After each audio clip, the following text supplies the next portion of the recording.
Livro O Ideal da Alma Fervorosa, Padre Augusto Sodré. Capítulo 21.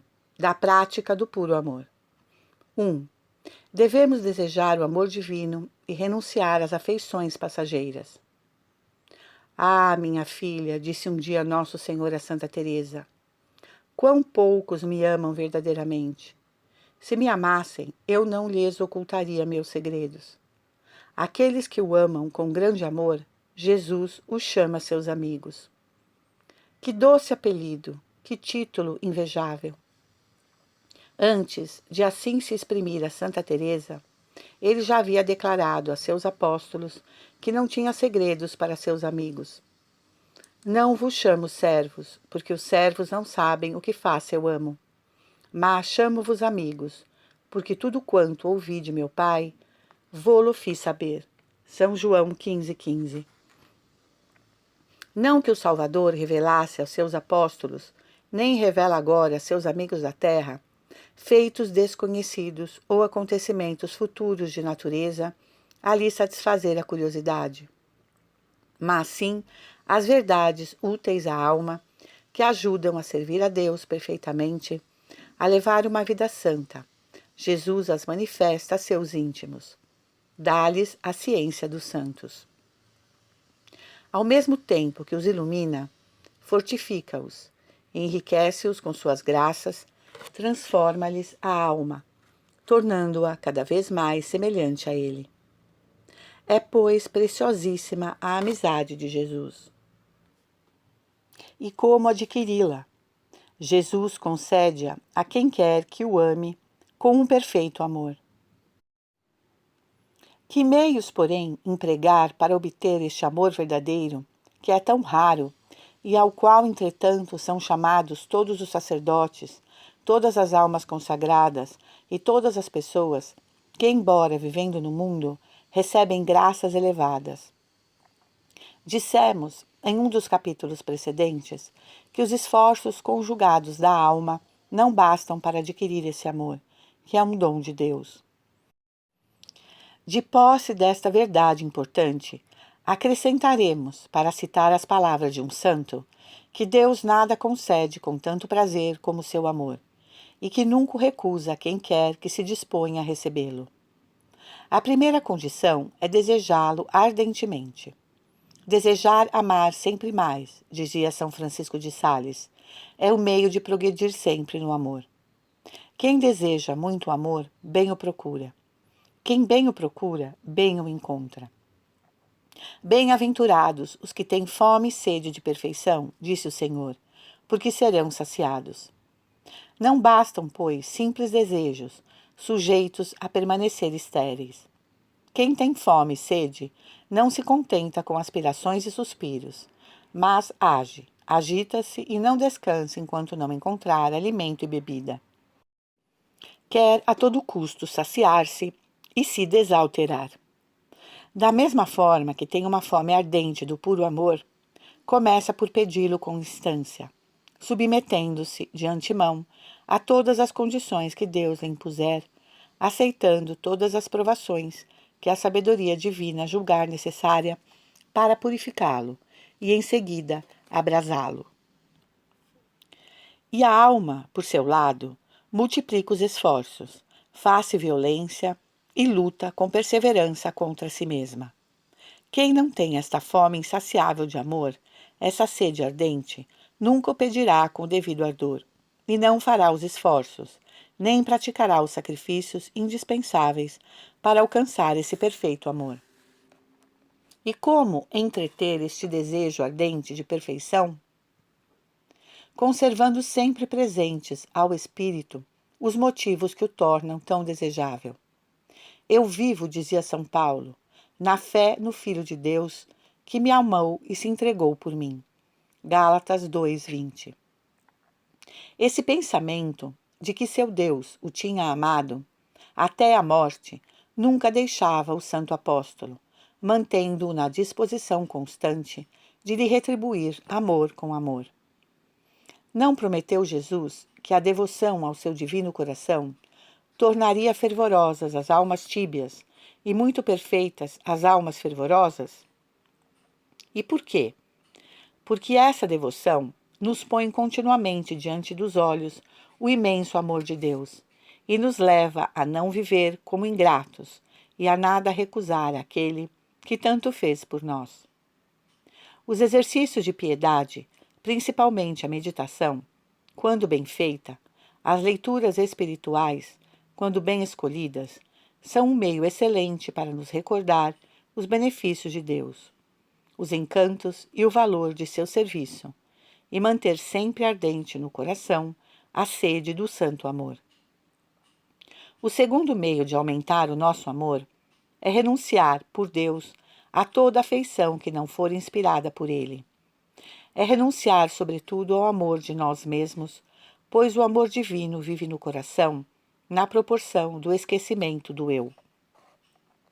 Jesus resumiu todo o seu evangelho quando pronunciou a grande palavra: se alguém quiser vir após mim, renuncie a si mesmo, carregue sua cruz todos os dias e me siga. É mesmo necessário, na procura da virtude, cuidar de não mesclar um amor excessivo do eu ao zelo pela glória de Deus. Quantas pessoas piedosas há cujo desejo de perfeição não é bastante desinteressado? Em vez de se dizerem: quero, custe o que custar, agradar a Deus e consolar meu Jesus, dizem-se, e muitas vezes sem o perceber: quero santificar-me, pois é tão belo ser perfeito, tão agradável ser virtuoso. Naturalmente, não é esse o único móvel de seus esforços. O amor tem larga parte, mas não a que deveria ter. Na alma ardente e generosa, o desejo da glória de Deus é tão forte que ela exclama em toda a sinceridade: entrego nas mãos de meu Pai o meu presente e o meu futuro. Ele me tratará segundo sua bondade. Não quero trabalhar senão para Ele. Não desejo senão amá-lo e fazer amá-lo. A alma que está nessa disposição vai muito mais depressa e muito mais longe do que aquela que não sabe esquecer-se. Vai mais longe, principalmente, se ao mesmo tempo for mais corajosa na prática da renúncia. Com efeito, os sacrifícios, as mortificações de toda espécie praticadas com uma intenção muito pura, eis os verdadeiros meios de adiantar-se no amor. Os meios indispensáveis que nenhum outro substituirá. Feitos por Deus, são atos de amor e do mais puro amor. São também sementes de amor, porque produzem outros atos, e quem semear muitos sacrifícios, recolherá muito amor. É importante lançar-se com generosidade no caminho da renúncia, pois quem não tem entusiasmo, quem hesita, frequentemente estacionará. No caminho do amor e do sacrifício, quem calcula, recua. De fato, quem reflete demais, encontra sempre razões para fugir daquilo que lhe custa e fazer aquilo que lhe agrada. Tendo pouco amor a Deus e muito a si mesmo, tomará em geral o partido da natureza. Os pequenos sacrifícios que praticar, por lhe parecerem muito grandes, o contentarão, e isto prejudicará incalculavelmente. Quem, ao contrário, puser antes de tudo um grande ardor em mortificar-se e em humilhar-se, atingirá rapidamente a um grau de amor bastante elevado para julgar-se feliz em sofrer por Deus, em imolar-se por Ele. Os sacrifícios, custando-lhe menos, Ele os multiplicará, até fazê-los sem contar. O amor, então, fará grandes progressos. 2. Diversas maneiras de exercer o amor. Finalmente, o terceiro meio de ampliar o amor é exercê-lo. Não conheço maior arte para chegar a amar do que amar, dizia São Francisco de Sales, assim como aprendemos a estudar, estudando, a falar, falando, a trabalhar, trabalhando. Façamos, a cada instante, atos de amor. Quando Deus nos manda sofrimentos, separações, lutos cruéis, entreguemo-nos ao amor e os atos de caridade que fizermos reconfortarão nosso coração, enquanto aproveitarão aos nossos mortos. Quando estamos entregues a inquietações, à desolação, mergulhemo-nos no amor, e o Deus que nos ama velará sobre nós e cuidará de nossos interesses. Quando o demônio nos tenta, aumentando aos nossos olhos as faltas do próximo, excitando nosso ressentimento, instigando nosso amor próprio, avivando-lhe as feridas, sublevando nossas paixões, esforcemo-nos por elevar-nos acima de todas as nossas concupiscências, por esquecer todas as nossas queixas e, por meio de um bom ato de amor, lancemo-nos no coração de nosso Jesus.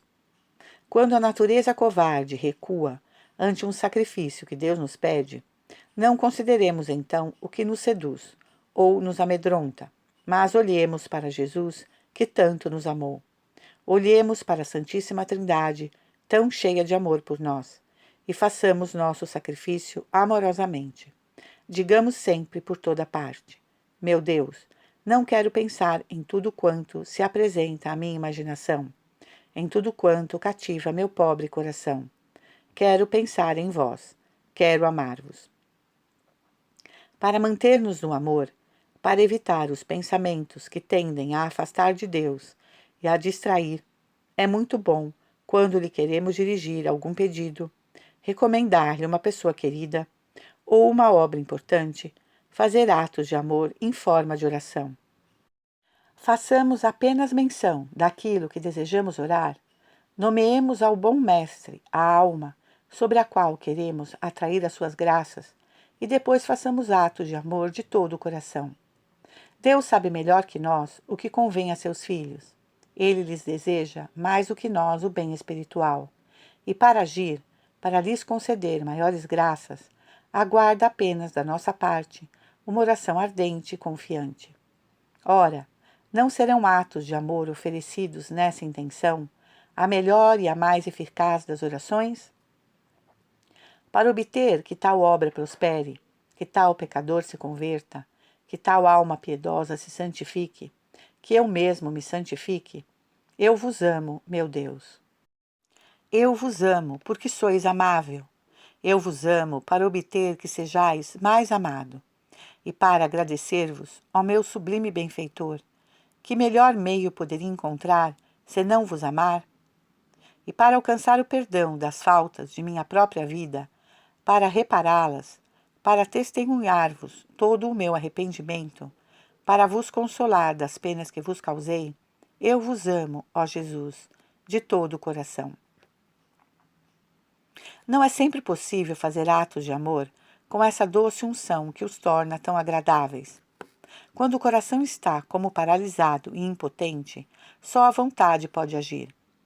Mesmo neste caso, exerçamos o nosso amor. É exercer o amor, dizer sem gosto algum, mas com sinceridade: meu Deus, quero amar-vos, aumentai em mim o amor. Ou ainda: meu Deus, sede amado, que os pecadores venham a vós, que os bons se tornem melhores, que vossos amigos íntimos, em número cada vez maior, vos consolem e vos alegrem. Ou ainda: meu Deus, que vossa vontade seja feita. Eu quero tudo quanto quiserdes, e só aquilo que quiserdes. Entre esses diversos modos de exercer o amor, cada qual deve escolher aquele que mais o atrai, pois a atração vem do Espírito Santo, que conduz cada alma pelo caminho que lhe convém e fala produzir atos tanto mais perfeitos, quanto mais dócil for. O amor de pura vontade pode ser tão intenso, tão puro, tão agradável a Deus e, portanto, tão meritório, quanto o amor de sentimento. Mesmo quem estiver na aridez, se for fiel, conservará em sua vontade a resolução enérgica e constante de fazer muito por Deus. Se souber avivar as resoluções, renovar as promessas, embora se mantenha calmo, poderá dizer com São Paulo: a caridade de Cristo nos incita. Mas, principalmente, devemos amar pelas nossas obras.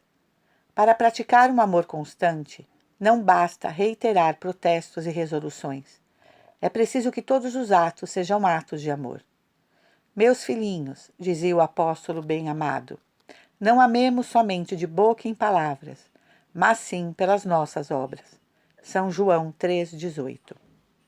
E esse amor prático, devemos levá-lo tão longe quanto possível, e deve ser tão ardente, tão generoso quanto constante. Devemos dizer-nos, já que Jesus nos amou tanto, faremos nós jamais bastante por ele? E baseado nesse pensamento, devemos dedicar-nos, consumirmos por ele, sem medir esforços. Fazer sempre o que mais lhe agrada, que será geralmente o que menos nos agrada.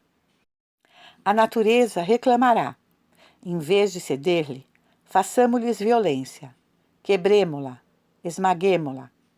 Se a própria providência, para terminar a obra da nossa perfeição, vier em auxílio de nossa fraqueza, e impuser-nos sacrifícios penosos, e nos fizer passar por duras provações, longe de nos queixarmos, agradeçamos a Deus e consideremos felizes, em tudo, suportar por Ele. Semelhante conduta é loucura aos olhos dos homens egoístas, mas é a loucura da cruz. Ou melhor ainda, a loucura do amor. Mas aos olhos das almas amantes, aquelas a quem a caridade do Cristo incita, a loucura está alhures. Está no egoísmo, na covardia, na moleza que recua ante o dever. Está mesmo na prudência excessiva que se sustenta com o sacrifício, pesando-lhe todos os inconvenientes, sem todavia pesar-lhe as vantagens, que receia sempre fazer demais, sem nunca temer fazer de menos. Essa prudência tão humana, que impede o homem de se dar todo a Deus, é uma verdadeira loucura, pois priva a alma por toda a eternidade de riquezas inapreciáveis. Ao contrário, a loucura do amor é a verdadeira prudência.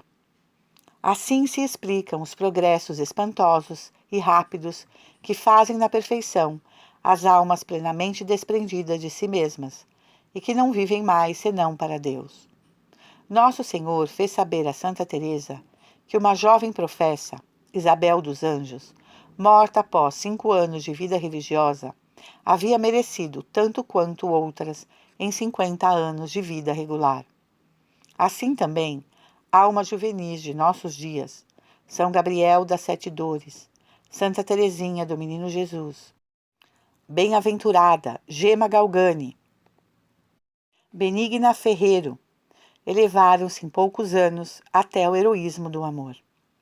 Não era somente a intensidade e a pureza de seu amor, era também a ternura toda familiar, fruto de uma confiança sem limites, que, tornando essas jovens almas tão agradáveis ao Senhor, o levavam a lhes dar ao amor um incremento maravilhoso. Gema Galgani tratava por tu a seu Jesus, e Jesus não a repreendia. Teresinha do Menino Jesus não era menos confiante. Se quisermos ver crescer ao nosso amor, que cada um de nós se considere, não como o servo, nem como o discípulo, mas como o amigo íntimo de Jesus, como seu irmão carinhosamente amado. Jesus gosta de ser tratado como amigo. Por que se fez ele tão pequeno na encarnação, na Eucaristia? Por que se abaixa ele ao nosso nível?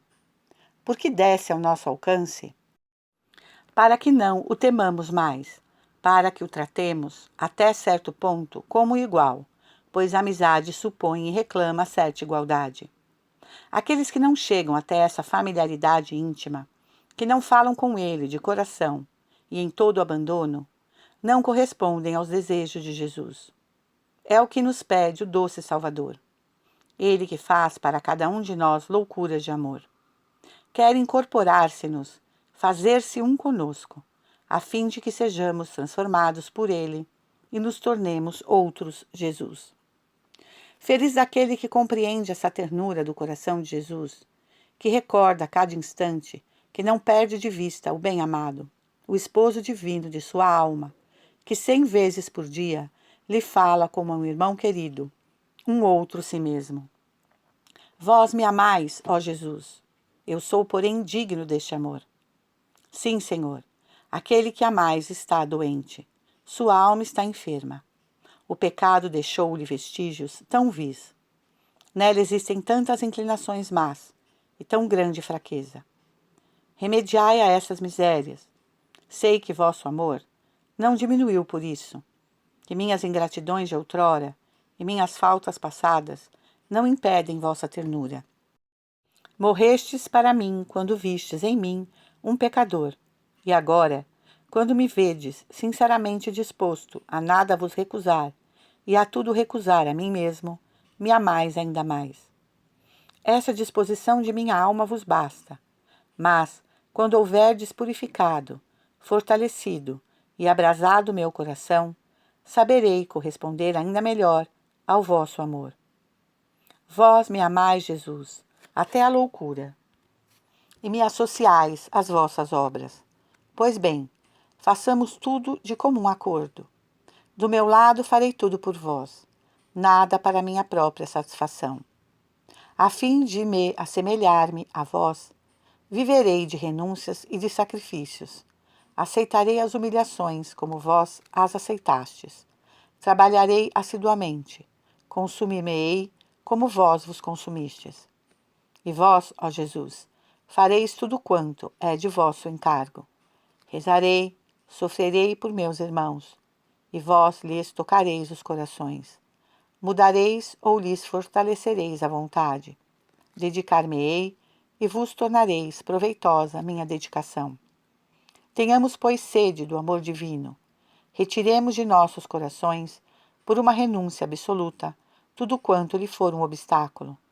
Pratiquemos o amor pela união habitual com Deus, união de nosso espírito e de nosso coração, união de nossa vontade e a sua em todas as coisas.